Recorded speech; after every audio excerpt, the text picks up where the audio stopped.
Let me go to Isiah, our first time caller out of Texas. Isiah, welcome to the show. You're on the air. Good morning, Jesse. Hey, speak up for me. 2 seconds. Can you hear me now? I can. Go ahead.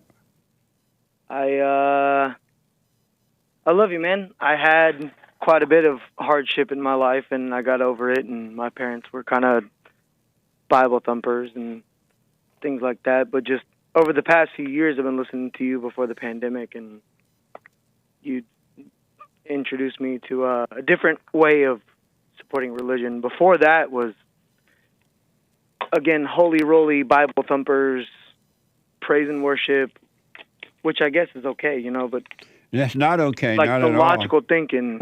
That's not okay. That's keeping people in hell. The logical way of thinking things is good. Yeah. Like, again, I've been 12 days completely sober of alcohol, and things have been going pretty well for me. I have a very nice job, but before that, I would just go home and kind of do nothing all day other than, just drink. And it drove me nearly to insanity. But, I mean, I've been listening to you for a while, and I should have took, your words of wisdom, but things have been much better now. And Nice. Did you go and forgive your parents? of course, And my mother, again, she's crazy, holy roly Bible thumper, running around, disrespecting my father, and my father wasn't a powerful man, so he was just weak. Everything he did just kind of rolled onto my siblings and I, and yeah.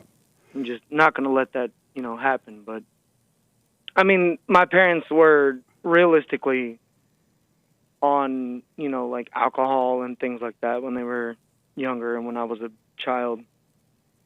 And they got really into the Bible, and like, you're not supposed to try to explain the Bible to yourself, and they just couldn't stand it. They took it at face value and decided that everything they'll do is based on a book, and instead of actually, self-worshiping and thinking to themselves and forgiving themselves, like, again, it's like the holy roly kind of stuff. It was the weirdest thing for me as a child. I hated church because they kind of ruined it. But now I'm 28 now. I have a good job. I'm an engineer, and Are you doing the silent prayer now? yes, sir. Every morning, every night?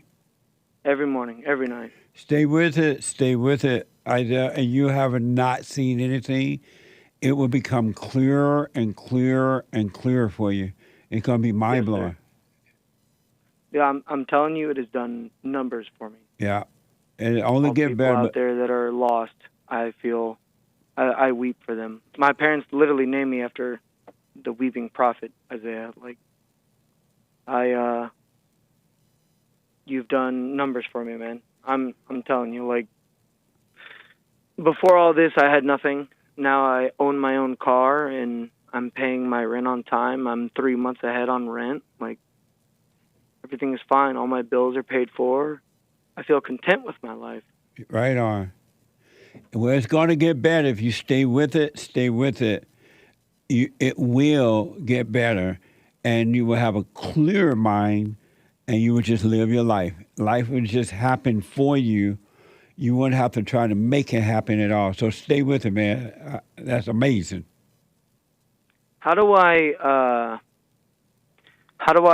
not save my mother, but, like, again, she's a Bible thumper, like, hardcore, completely insane, speaking in tongues and freaking out instead of just, thinking logically. I mean, I guess that's just how she is normally, but seriously.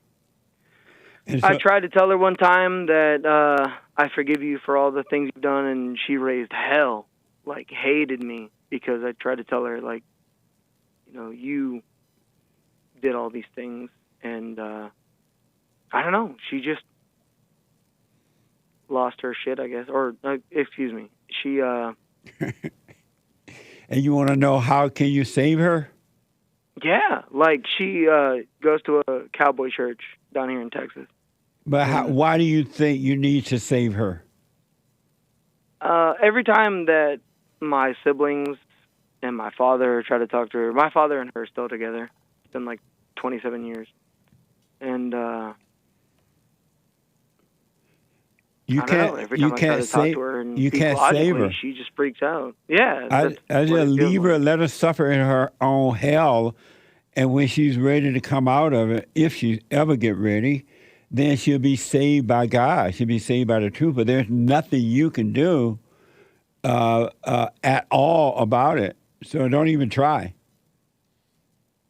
At one point in time, my parents were kind of like, I'm telling you, like major alcoholics. I'm surprised they're not dead or in jail. But like, she used to tell me all the time because, you know, I was going through it. Like, everything that she learned from her mistakes, like none of that was actually true. She was just kind of lying to everyone and pretending to be sober and still, you know, doing wrong by her own self. And I don't know, after a while she finally, I guess, she won't tell us what happened, but she kind of made herself sober.